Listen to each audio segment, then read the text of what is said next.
हरे कृष्णा, राधे राधे।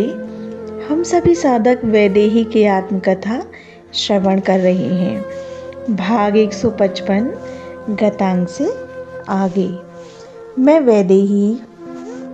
श्री राम राज्य की स्थापना हो गई। सूर्य ने मानो सुखद ताप बनाए रखने का व्रत ले लिया। ओला, अतिवृष्टि, ये पुस्तकों के शब्द रह गए थे। नदियाँ निर्झर सदा निर्मल नीर ही प्रवाहित करने लगी थीं। अश्व, गज, गोएं तथा अन्य पशुओं में उत्तम लक्षण युक्त शिशु ही उत्पन्न होने लगे थे।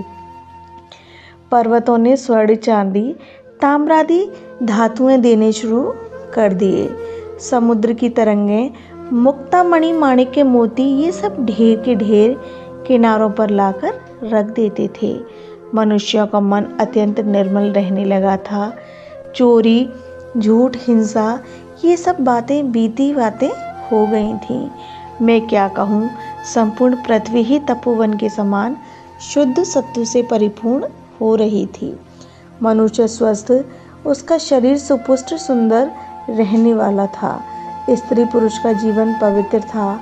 काम मात्र संतानोत्पत्ति के लिए ही था, या कहूँ मैं कि काम परिवर्तित हो गया था। श्री राम प्रेम में सब संतुष्ट थे। लोभ रह नहीं गया था। क्रोध आने का कोई विशेष कारण नहीं था, क्योंकि कामना ही नहीं रह गई थी।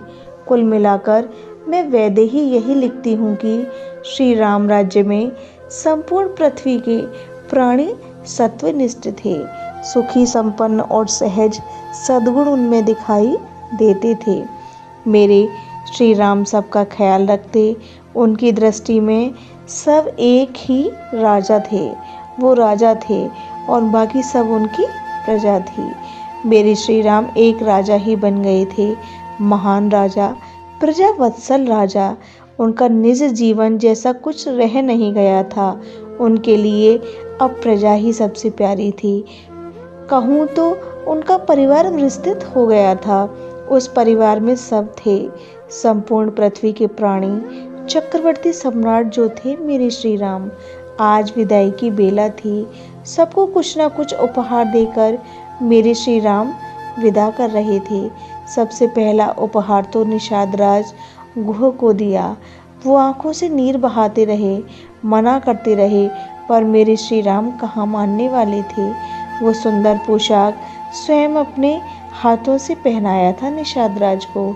आपको सप्ताह में एक दिन के लिए भी हो, हे निषाद राज, अयोध्या में आना ही पड़ेगा। मेरे श्री राम ने सुंदर सा हार गले में पहनाते हुए अपने मित्र से कहा था, आप कहें तो नाथ, मैं तो अयोध्या छोड़कर ही न जाऊं। निषाद राज जी के मुख से ये सब सुनकर हंस पड़े थे। इसके बाद उस केवट को भी उपहार देकर सम्मानित किया मेरे श्री राम ने। नहीं, मैं उतराई नहीं लूँगा। केवट को अभी भी उतराई की ही याद है। मैं हंसी, मैं तुम्हें उतराई दे भी नहीं सकता मित्र। कंधे में हाथ रखा मेरे श्री राम ने। केवट भाव विभोर हो गया था। अनेक निषाद, भील, कोल, किरात सबका आदर करते हुए इन सबको बहुमूल्य उपहार देकर मेरे श्री राम ने विदा किया। बानरों की बारी थी अब। वानरराज सुग्रीव जैसे ही इनके सम्मान की बेला आई, ये तो हिलकियों से रो पड़े। मैं नहीं जाऊंगा किष्किंधा नाथ। नहीं मित्र, वहाँ की प्रजा तुम्हारी वाट जो हो रही है, तुम्हें जाना चाहिए। मैं कहाँ तुम लोगों से दूर हूँ। मेरा स्मरण करते रहना और कर्तव्य का पालन करते रहना। हनुमान को तो कोई उपहार चाहिए ही नहीं, क्योंकि ये तो जाने के लिए तैयार ही नहीं हुए। मैं इन चरणों को कैसे छोड़ सकता हूँ। ये कहते हुए उपहार को स्वीकार नहीं किया पवनसुत ने। जामवंत और अंगद आदि को स्वर्गलोक का सुंदर हार और अत्यंत बहुमूल्य हीरों से जड़ा कड़ा दिया। अंगद तो बालकों की तरह रो रहे थे। उन्हें अयोध्या से लौटने की इच्छा ही नहीं थी। पर मेरे श्री राम ने सुग्रीव को बुलाकर कहा, ये आपका ही पुत्र है। इन्हें बाली का पुत्र समझकर इनकी अवहेलना नहीं होनी चाहिए किष्किंधा में। और अंगद, ये सुग्रीव तुम्हारे पिता के भाई हैं। पिता समान ही हैं, इनका भी आदर पिता के समान ही करना। अब बारी थी लंकापति विभीषण के पुत्र और पुत्रियों की, और स्वयं महाराज विभीषण भी खड़े थे। मैं तो आपको छोड़कर कहीं जाने वाला नहीं हूँ रामप्रिया, त्रिजटा बड़े ठसक से बोली थी। पर मैंने तो तुम्हारे लिए हार मंगवाया था, तो रामप्रिया ये हार किसी और को दे दो, मैं नहीं लूँगी। पर त्रिजटा, मैं कुछ बोलने जा रही थी, पर आपको पता है न रामप्रिया, मैं ज़िद्दी हूँ। त्रिजटा की बातें सभा में सबने सुन ली थी।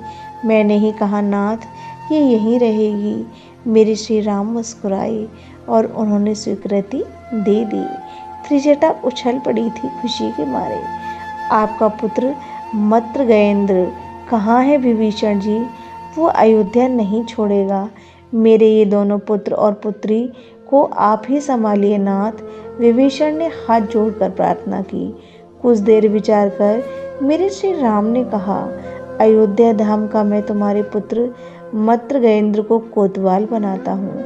विभीषण के नेत्रों से अश्रु गिरने लगे। मैं धन्य हो गया नाथ, आपको क्या दूँ मैं मित्र विभीषण, मांगिए ना आप मुझे। तो आप चुप हो गए विभीषण, बोलिए ना, आपको क्या चाहिए? मेरे श्री राम ने फिर पूछा। नाथ, आपको जो कुल पूज्य है श्री रंगनाथ भगवान, मुझे इनका विग्रह चाहिए। सब स्तब्ध हो गए थे विभीषण की बातें सुनकर। कोई कुल देवता का विग्रह कैसे दे सकता है? पर मेरे श्री राम अद्भुत हैं। उन्होंने कहा, आपकी लंका में सात्विक देवता का विग्रह नहीं है ना? और कोई मंदिर भी नहीं है? नहीं है नाथ, नहीं है। एक भी हरि मंदिर नहीं है। हाँ, भैरव के मंदिर हैं, महाकाली के मंदिर हैं, भूत पिशाच के मंदिर हैं, पर सात्विक देव श्री हरि का एक भी मंदिर नहीं है। तो आप ले जाएं श्री रंगनाथ भगवान के इस विग्रह को। कितनी सहजता से दे दिया था मेरे श्री राम ने श्री रंगनाथ भगवान का विग्रह। नेत्रों से अश्रु झरने लगे थे विभीषण के। सरजू में स्नान किया, फिर विग्रह को हाथ में लेकर बोले, मैं स्वयं गरुड़ बनूंगा नाथ, और मैं इन्हें पीठ में बिठाकर उड़कर इन्हें लंका ले जाऊंगा। मेरे श्री राम के चरणों में प्रणाम करके विभीषण श्री रंगनाथ भगवान की मूर्ति लेकर उड़ चले थे। कावेरी नदी के पास ही रुके विभीषण। सायंकाल का समय हो गया था। पूजित विग्रह साक्षात चिन्मय होते हैं, सच्चिदानंद घन ही होते हैं। नियम ये है कि उनकी जो जिस समय सेवा होती है उस समय वो सेवा होनी चाहिए। इस बात को विभीषण अच्छे से समझते हैं। मेरे श्री राम ने तो गरुड़ जी का आवाहन कर दूसरा विग्रह श्री रंगनाथ भगवान का बैकुंठ से मंगवा लिया था। पर इधर कावेरी नदी के पास रुके हैं विभीषण। सायंकाल का समय हो गया है। अब श्री विग्रह को भोग लगाकर आरती करना आवश्यक है। ऐसा विचार कर वही पवित्र स्थान पर श्री रंगनाथ भगवान को विराजमान कर स्नान करने चले गए थे विभीषण। जब आए तब भोग लगाया आरती की, फिर उठाने लगे, तब श्री रंगनाथ जी का विग्रह उठा नहीं। पूरी ताकत लगा दी विभीषण ने, पर वो विग्रह नहीं उठा। मैं अपने प्राण त्याग दूंगा। विभीषण बिलख उठे। नहीं विभीषण, तुम भक्त हो, इसलिए तो मैं तुम्हारे साथ चला आया। आहा, कितनी मधुर आवाज़ थी, अमृत के समान। अब मुझे ले जाने की जिद मत करो विभीषण, मुझे यहीं रहने दो। सामने लंका है, मैं यहीं से तुम्हारी लंका को देखता रहूँगा, और तुम नित्य आ जाया करो ना यहाँ। सागर को पार करके ही तो आना है ना, तुम्हारे लिए कौन सी बड़ी बात है। बस इतनी ही आवाज़ आई विग्रह से। विभीषण ने साष्टांग प्रणाम किया। वहीं पर राक्षसों ने एक मंदिर बना दिया। फिर धीरे धीरे तो एक विशाल मंदिर ही बन गया श्री रंगनाथ भगवान का। पर यहाँ अयोध्या में एक विचित्र घटना घटी।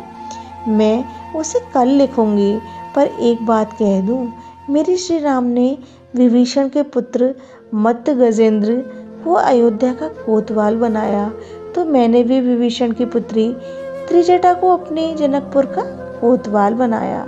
आपको पता है ना, तीर्थ में कोतवाल के दर्शन किए बगैर तीर्थ का पूरा फल नहीं मिलता। काशी में गो श्री तुलसीदास को एक रोग हो गया था। कई दिनों तक रहा, औषधि से भी नहीं गया। तब किसी ने उन्हें कहा था, काशी के कोतवाल भैरव का दर्शन किया? तब उन्होंने दर्शन किया और रोग मुक्त हुए थे।